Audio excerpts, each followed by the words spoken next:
संदेश देना चाहते हैं? किस कौम को आप भ्रमित करना चाहते हैं? बार बार उस कौम को जिसने भारत की स्वतंत्रता की लड़ाई लड़ी है, जिन्होंने 6 अप्रैल 1930 में दांडी मार्च का सपोर्ट किया, आप उस कौम पर आप दाग लगाना चाहते हैं? जब आप लोग भारत छोड़ो आंदोलन का समर्थन नहीं कर रहे थे, उस कौम ने भारत छोड़ो आंदोलन का समर्थन किया। जो इन्होंने 2013 यूपीए गवर्नमेंट के संदर्भ में कहा, पूरा का पूरा मिसलीडिंग है, झूठ है, और हम डिमांड करते हैं कि वो ऑथेंटिकेट करें। ये बिल आज इस संविधान के इस जो मूल जो ढांचा है उस पर आक्रमण है। हमेशा हमारे बीच में एक लिटिगेशन चलता रहे, मसला और बढ़ता जाए, ये उनका उद्देश्य है।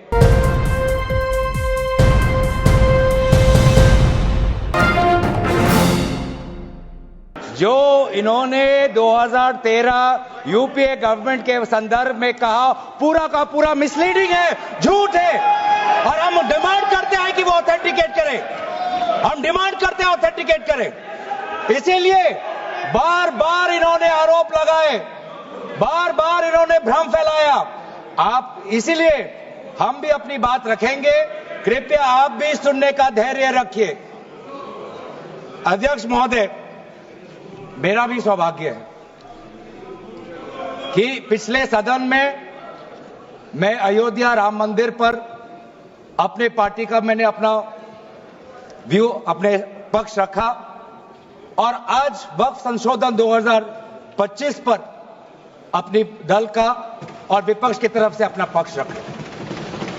और अयोध्या राम मंदिर में भी और आज के वक्फ के संशोधन में भी मेरा एक ही मार्गदर्शक है, वो है भारत का संविधान। भारत का संविधान जो कहता है कि हमारा भारत में हर व्यक्ति को सामाजिक, आर्थिक और राजनीतिक न्याय, विचार, अभिव्यक्ति, विश्वास, धर्म और उपासना की स्वतंत्रता, और साथ साथ में यह कहता है कि व्यक्ति की गरिमा और राष्ट्र की अखंडता सुनिश्चित करने वाली बंधुता। ये बिल आज इस संविधान के इस जो मूल जो ढांचा है उस पर आक्रमण है, और इनकी जो पूरा जो भाषण था वो हमारे संविधान के इस मौलिक अधिकार पर, हमारे संघीय ढांचे पर एक आक्रमण था। आज इस सरकार का इस बिल के द्वारा 4 इनके मूल उद्देश्य। पहला मूल उद्देश्य है कि संविधान को कमजोर करना, टू डाइल्यूट द कॉन्स्टिट्यूशन। इनका दूसरा उद्देश्य है भ्रम फैलाना, to defame the minority communities of India. इनका तीसरा उद्देश्य है to divide the Indian society. हमेशा हमारे बीच में एक लिटिगेशन चलता रहे, मसला और बढ़ता जाए, ये उनका उद्देश्य है। और चौथा इनका उद्देश्य डाइल्यूट, डिफेम, डिवाइड, और चौथा इनका उद्देश्य है to disenfranchise the minority communities.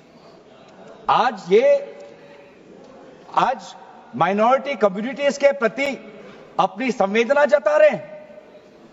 Sir, कुछ हफ्ते पहले देश में विभिन्न जगहों में लोगों ने ईद की शुभकामनाएं एक दूसरे को दी, और क्या आपको पता है कहां इनकी डबल इंजन की सरकार ने लोगों को रास्ते पे ईद का नमाज भी पढ़ने नहीं दिया। और ये बात करेंगे आप अल्पसंख्यकों के प्रति अपनी संवेदना जताते हैं। मैं पूछना चाहता हूं कि आपके लोकसभा में कितने एमपीज अल्पसंख्यक हैं? पहले उसका विवरण दीजिए और फिर हमें बताइए कि आपके दिल में कितना संवेदना है। सर, मेरा तो मैंने जिस दिन भी ये बिल इंट्रोड्यूस हुआ उस दिन भी आदरणीय मंत्री को मैंने सुना, और आज भी मैंने उनको सुना। जिस दिन उन्होंने इंट्रोड्यूस किया उस दिन भी अगर आप उनका स्टेटमेंट पढ़े तो उन्होंने कहा कि इसको बिल लाने से पहले बहुत विस्तार रूप से इस बिल पर चर्चा, इस बिल की लाने के लिए चर्चा हुई थी। सर पूरा का पूरा मिसलीडिंग 2023 में सर सरकार 24 में आई, ये खुद 24 के बीच में इन्होंने अपना बिल लाया। 23 सन के वर्ष में 4 बार माइनॉरिटी अफेयर्स कमेटी की बैठक हुई। मुंबई में हुई 13 जुलाई, दिल्ली में हुई 21 जुलाई को, लखनऊ में हुआ 24 जुलाई को, दिल्ली में 2 बार हुआ 20 सितंबर और 7 नवंबर को। मैं आदरणीय सरकार से दरखास्त करूंगा कि इन 5 सरकारी मंत्रालय जो मीटिंग हुई मिनिस्ट्री ऑफ माइनॉरिटी अफेयर्स का, उनका मिनट्स टेबल पे रखे। एक भी मीटिंग में नया वक्फ अमेंडमेंट बिल चाहिए उसका जिक्र भी नहीं हुआ था, जिक्र भी नहीं हुआ। इनके मिनट्स हमारे पास, हमने देखे। जितने भी बार ministry of minority affairs meeting हुई, सब में वापसी पोर्टल को लेकर और विचार विमर्श हुआ था, लेकिन एक भी मीटिंग के माइन्यूट्स में एक भी स्टेटमेंट नहीं है कि हमें एक नया वक्फ अमेंडमेंट बिल चाहिए। तो मैं तो यही पूछना चाहता हूं कि अगर नवंबर 2023 तक मिनिस्ट्री ऑफ माइनॉरिटी अफेयर्स ने यह वाजे भी नहीं समझा कि नया एक बिल लाने की जरूरत है, मैं तो बस इतना ही पूछना चाहूंगा कि यह bill ministry of minority affairs ने बनाया या किसी और दूसरे विभाग ने बनाया? कहां से आया यह बिल? कहां से आया? सर ये बात करते हैं कि ये संविधान के पक्ष में है।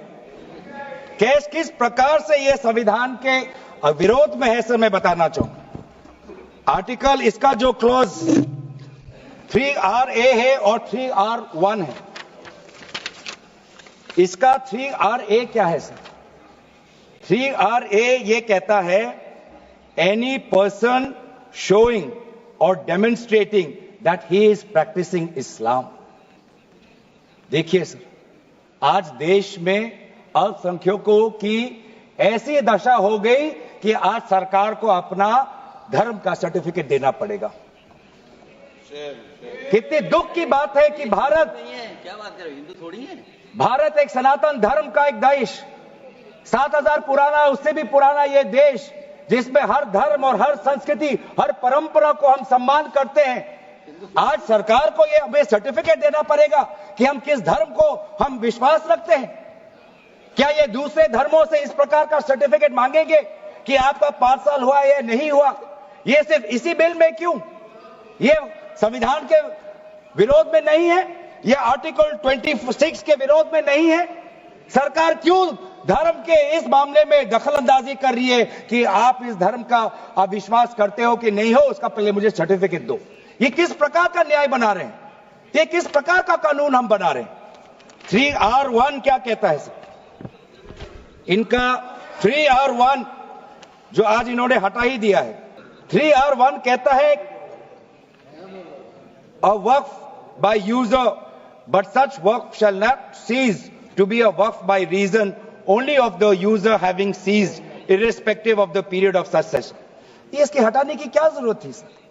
ये हमारा बार बार विभिन्न जजमेंट के द्वारा ये पूरा वक्फ बाय यूजर और इसके बारे में विभिन्न जजमेंट आए सर। दिस एक जजमेंट पढ़ना चाहूंगा। M Siddique, Ram Janmabhoomi, Muslim law does not require an express declaration of a waqf in every case. The dedication resulting in a waqf may also be reasonably inferred from the facts and circumstances of a case or from the conduct of the waqif. तो ये बार बार ये सब विभिन्न judgement के द्वारा वक्फ और ये जो पूरी इनकी जो परंपरा है, विभिन्न जजमेंट ने ताकत दी और आज यही विभिन्न क्लॉजेस के द्वारा जजमेंट्स को भी और हाईकोर्ट के ताकत को भी ये कमजोर कर रही है। सर बोले वक्फ क्या है ये भी हमें समझना चाहिए। Waqf means the permanent dedication by any person of any movable or immovable property for any purpose recognized by the Muslim law as pious, religious, charitable. Sir आज ये क्या कहना चाहते हैं कि वही व्यक्ति जो प्रैक्टिसिंग इस्लाम कर रहा है 5 साल के लिए वही आ सकता है जो इनका 3RA है, और जो सेक्शन 104 था, आज इन्होंने सेक्शन 104 हटाने के पक्ष में कहा, लेकिन सेक्शन 104 यही कहता है कि कोई भी व्यक्ति वक्फ कर सकता है।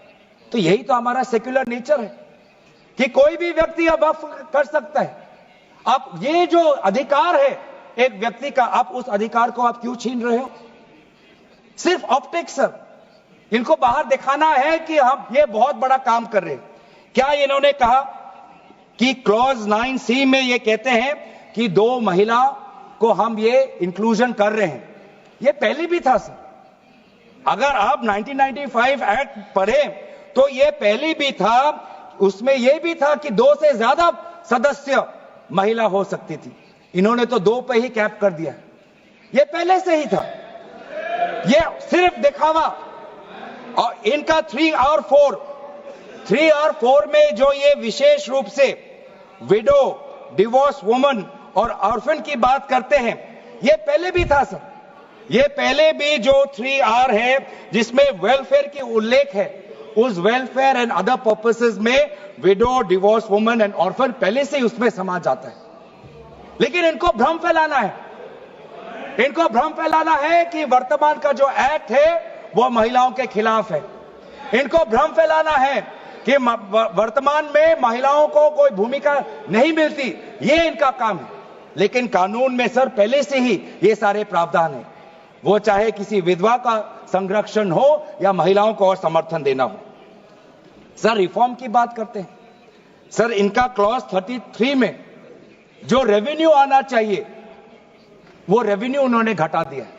पहले 7% का एक रेवेन्यू फॉर वक्फ बोर्ड आता था, आज इन्होंने 5% कर दिया, गिरा दिया।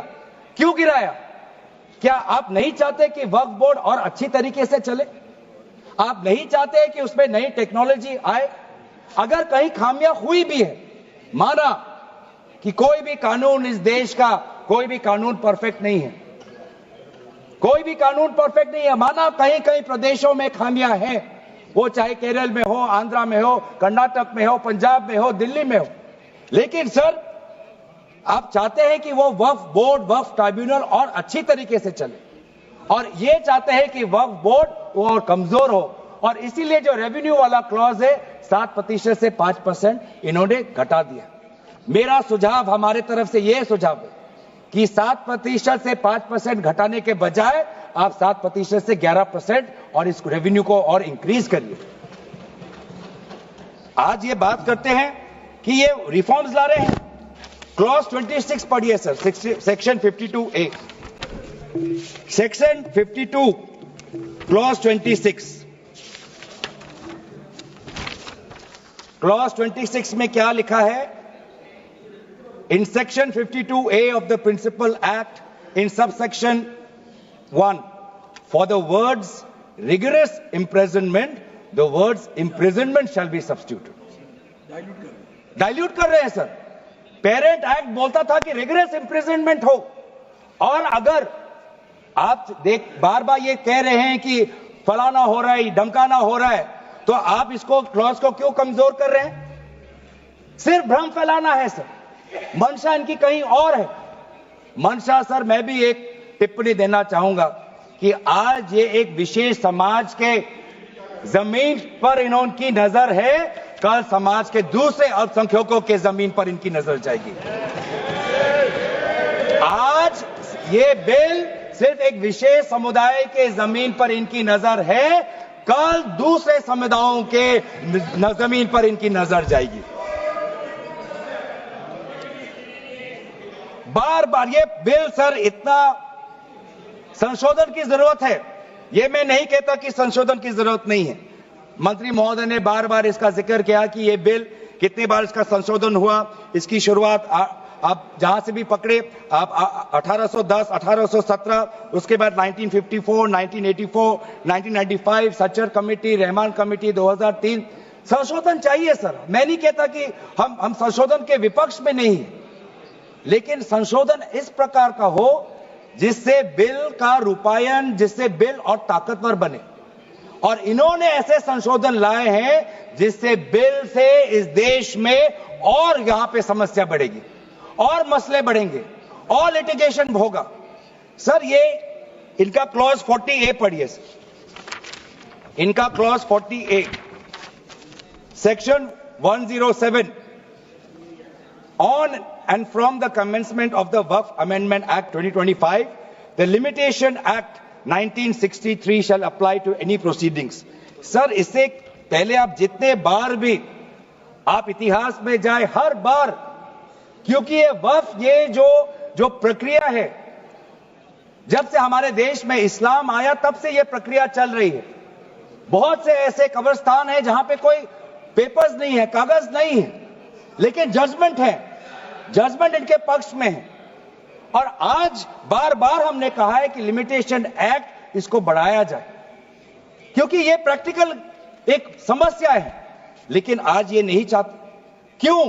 क्योंकि ये चाहते हैं कि अलग अलग देश के अलग अलग कोने में यहां केस लगे, वहां केस लगे, यहां केस लगे। तो जो भी हमारे यहां पे एक भाईचारा का एक वातावरण है, उस भाईचारे के वातावरण को ये तोड़ना चाहते हैं। ये इनकी राजनीतिक उद्देश्य है। सर ये बात करते हैं कि किस तरह से ये इन्होंने बोर्ड का डाइल्यूशन किया है। क्लॉज 44, क्लॉज 44 कहता है कि ये जो सेक्शन 110 है वो पूरी तरीके से हटा दिया है। सेक्शन 110 क्या है? Section 110 sir, powers to make regulations by the board, ये पूरा हटाना चाहते हैं। उसमें क्या लिखा है पेरेंट एक्ट में? द बोर्ड में with the previous sanction of the state government, मतलब राज्य सरकार की अनुमति के द्वारा बोर्ड कुछ नियम बना सकते हैं। इन्होंने पूरा वो हटाना की कोशिश कर रहे। क्लॉजेस F और G ये हटाने की कोशिश कर रहे, राज्य सरकार की पावर्स या जी कम करने की कोशिश कर रहे। आप क्लॉज 43 पढ़िए, इसका सेक्शन 109 जिसमें क्लॉज 1A और क्लॉज 4 ओमिट करता है। सेक्शन 109 क्या है? सेक्शन 109 है power to make rules, the power of the state government to make rules. इसमें भी आप ये कटौती लाने की कोशिश कर रहे हैं। क्लॉज 1A, क्लॉज 1A क्या कहता है? Other particulars which the report of the survey commissioner may contain under clause F. इसमें स्टेट गवर्नमेंट सर्वे कमिश्नर के पक्ष में कुछ नियम बना सकते हैं, वो पावर आप हटा रहे हैं। Clause 4, the manner of election of members of the board by means of a single vote, आप ये हटा रहे हैं। इलेक्शन की प्रक्रिया आप हटाना चाहते हैं और आप रिफॉर्म की बात करते हैं। सर आप ये देखिए 83(9), आज बार बार ये एक भ्रम फैलाया जा रहा है कि हाईकोर्ट का कोई भूमिका नहीं है। एक भ्रम फैलाया जा रहा है कि जो वक्फ का जो ये एक ट्राइब्यूनल का जो ऑर्डर आता है वही है, उसके बाद हाईकोर्ट पावरलेस है। ऐसी बात नहीं है। आप पेरेंट एक्ट पढ़िए, आप पेरेंट एक्ट में अगर सेक्शन 83 पढ़ेंगे, पेरेंट एक्ट में सेक्शन 83(9), उसके बाद क्या लिखा गया है? provided that a high court may on its own motion or on the application of the board or any person aggrieved call for and examine the records relating to any dispute and may confirm or reverse the decision. ये power high court में parent act में है ही 2013 के संशोधन के बाद। तो क्यों बार बार आप ऐसा एक भ्रम फैला रहे हैं कि हाई कोर्ट का कोई रोल नहीं है? अगर कहीं अन्याय हुआ है, अगर कहीं अन्याय हुआ है, चाहे दक्षिण में हो, उत्तर में हो, उत्तर पूर्वांचल में हो, पश्चिम में हो, तो सेंट्रल गवर्नमेंट के पास वो पावर्स हैं। सेंट्रल गवर्नमेंट के पास under section 97 of the parent act आपके पास पावर है कि कहीं अगर नाइंसाफी हो तो वो आपके पास सेक्शन 97 के द्वारा आप स्टेट बोर्ड को आप डायरेक्शन दे सकते हो। मैं पढ़ूं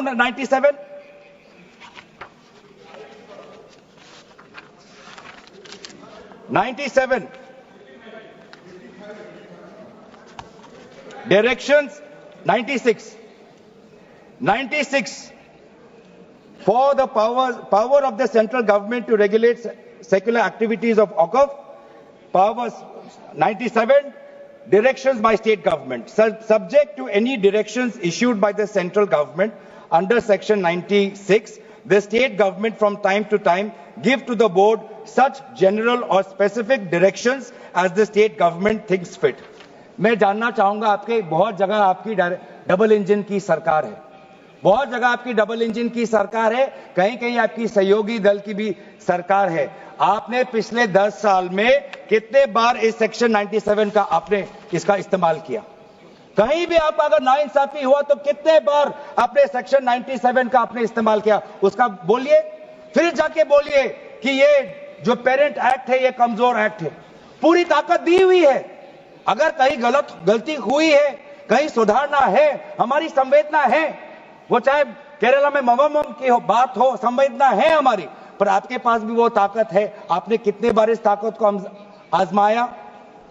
सर, आज आप देखिए कितनी दुख की बात है। सेक्शन 64 क्लॉज 29 64 ये एक्ट, सर क्या लिखा है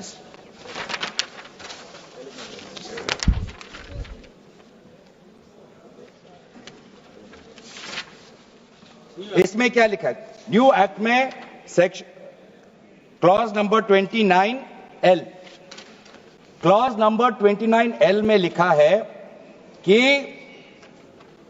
अगर is a member of any association which has been declared unlawful under the Unlawful Activities Prevention Act 1967, यूआपा आपने लाए, ठीक है, आप कहीं रिग्रेस प्रेजेंटमेंट को उसको सिंप्लीफाई करके प्रेजेंटमेंट लाना चाहते हैं और कहीं आप यूआपा का संशोधन लाना चाहते हैं, आपका हक है।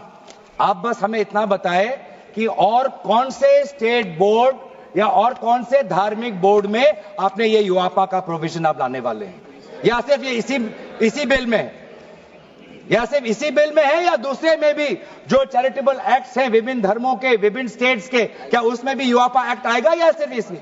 क्या संदेश देना चाहते हैं? किस कौम को आप भ्रमित करना चाहते हैं? बार बार उस कौम को जिसने भारत की स्वतंत्रता की लड़ाई लड़ी है, उस कौम को जिसने 1857 में उन्होंने मंगल पांडे के साथ उन्होंने अपनी शहादत दी, आप उस कौम पर आप दाग लगाना चाहते हैं जिसमें लगभग 2 लाख उलेमा शहीद हुए, आप उस कौम पर दाग लगाना चाहते हैं जिन्होंने भारत छोड़ो आंदोलन में हमारा साथ दिया, आप उस कौम पर आप दाग लगाना चाहते हैं जिन्होंने 6 अप्रैल 1930 में दांडी मार्च का सपोर्ट किया, आप उस कौम पर आप दाग लगाना चाहते हैं जिन्होंने 1926 में ब्रिटिश के डिवाइड एंड रूल को खंडन किया, आप उस कौम पर आप दाग लगाना चाहते हैं जिन्होंने मौलाना हुसैन अहमद मदानी ने 1924 में कंप्लीट इंडिपेंडेंस की मांग की।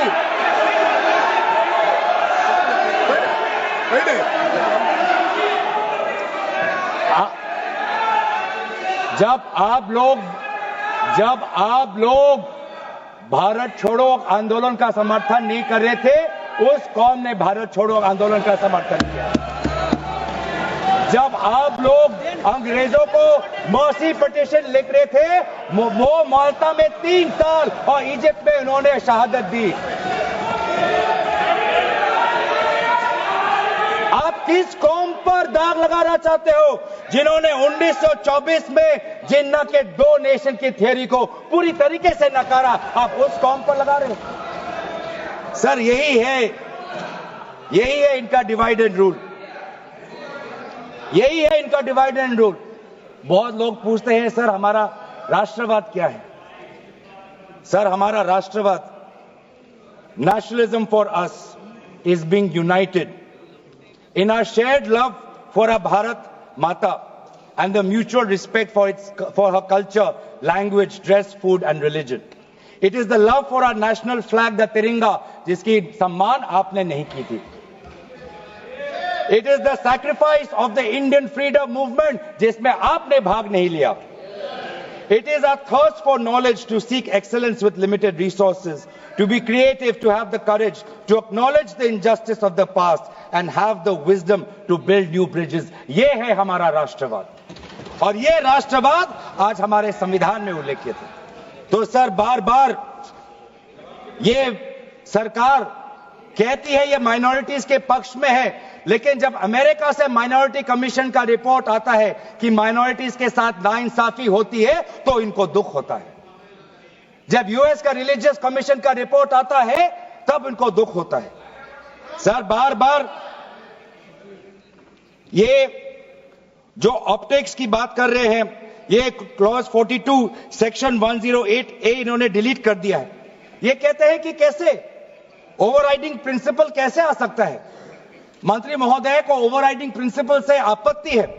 पहले सबके लिए सेक्शन 108 क्या है सर पढ़ लेते हैं, आपके लिए भी है, हम तो जेपीसी में थे।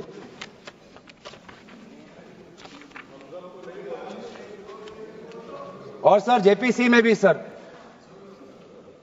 दुख की बात करनी पड़ेगी सर कि जेपीसी में ये कहते हैं कि सबका इन्होंने राय सुना, लेकिन आपको भी पता है विपक्ष के द्वारा एक भी संशोधन को इन्होंने स्वीकार नहीं किया। ये किस प्रकार का, हमने भी बहुत से जेपीसी देखे हैं सर, ऐसा जेपीसी नहीं देखा जहां पर क्लॉज बाय क्लॉज डिस्कशन भी नहीं हुआ सर, पूरी तरीके से वोटिंग हो गई। एक मिनट माननीय सदस्य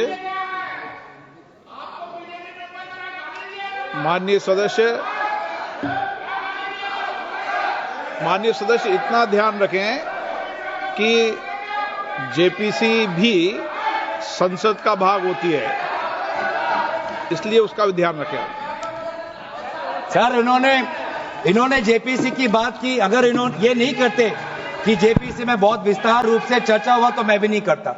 इन्होंने उल्लेख किया इसलिए मैं करना चाहता हूं।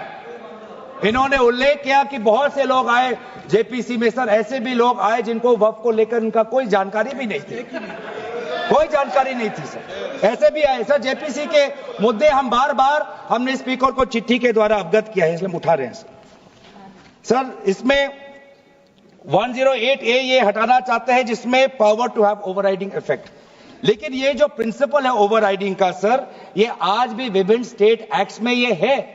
तेलंगाना के एक्ट में आज भी ओवरराइडिंग प्रिंसिपल है, तमिलनाडु के एक्ट में आज भी ये ओवरराइडिंग प्रिंसिपल है, आज भी आरटीआई एक्ट में, इंफॉर्मेशन टेक्नोलॉजी एक्ट में 2000 में, नालसा जैसे यूनिवर्सिटी में ये ओवरराइडिंग प्रिंसिपल है। तो इसीलिए आपको सिर्फ यहां पर आपको ओवरराइडिंग प्रिंसिपल से आपको मुश्किल है, लेकिन जो दूसरे एक्ट्स में जो ओवरराइडिंग प्रिंसिपल है सेक्शन 108A के द्वारा सिमिलर प्रोविजंस है, उसमें आपको तकलीफ नहीं है सर। मैं भी अपने जैसे इन्होंने हमारे कुछ दोस्तों को सलाह दी, मैं भी इनके कुछ दोस्तों को सलाह देना चाहता हूं सर। क्लॉज 40A सेक्शन 107 जो लिमिटेशन एक्ट जो हटाया गया है सर, आंध्र प्रदेश के एक्ट में ये लिमिटेशन एक्ट ऐसा ही एक लॉ है जैसे पेरेंट एक्ट में है। तो मैं भी इनके आंध्र प्रदेश के सदस्यों को मैं कहना चाहता हूं कि जो प्रोविजन आपके आंध्र प्रदेश के एक्ट में है, आज वैसे प्रोविजन ये सरकार हटाने वाली है। आपको भी बाद में आंध्र प्रदेश में अपनी जनता को उत्तर देना पड़ेगा। तेलंगाना और तमिलनाडु में हमने बात रखी है सर, तो मैं बार बार मैं कहना चाहूंगा सर, हमें संशोधन से कोई हमें परे नहीं है, लेकिन संशोधन ऐसा हो जो हमें मदद करे। आज डिजिटाइजेशन की बात करते हैं, आज से 15 वर्ष पहले वामिस एक डिजिटल पोर्टल हमने खोल दिया है। अब ये देखिए सर सरकार की कैसी ये इनकी काम है। डिजिटाइजेशन फिलहाल अभी चल रहा है, डिजिटाइजेशन हो रहा है, पर माना कि डिजिटाइजेशन वामिस में कुछ खामियां हैं, उसको अवामसी में, तो आप उसको ठीक करिए। आप 10 साल से क्या कर रहे थे? आप 10 साल से आप हमसे क्यों ठीक नहीं कर पा रहे? आप वो काम तो नहीं कर पा रहे, अब आप एक दूसरा नियम बना रहे हैं कि दोबारा आप एक नए पोर्टल पे अपने रिकॉर्ड्स आप अपलोड करिए। सर कितने बार हम इस सरकार को अपना कागज दिखाएं? वामसी का अगर इनका काम अधूरा है तो उसको ये काम संपूर्ण करे अब लेकिन नहीं, इनका काम उद्देश्य यही है कि देश में मसला और बढ़े, और इसलिए आज इस बिल के विरोध में है। ये बिल हमारे देश की अखंडता, ये बिल हमारे संवैधानिक मूल्य, ये देश हमारे अल्पसंख्यकों की सम्मान, ये देश हमारे अमन, शांति और सदन और जेपीसी में जिस प्रकार से विचार होना चाहिए था उस सब के विरोध में है। और इसलिए आज पूरा इंडिया अलायंस आज इस बिल के विपक्ष में खड़ा हुआ है। और यही बात कहते हुए मैं अपनी वाणी को समाप्त देता हूं। धन्यवाद, शुक्रिया।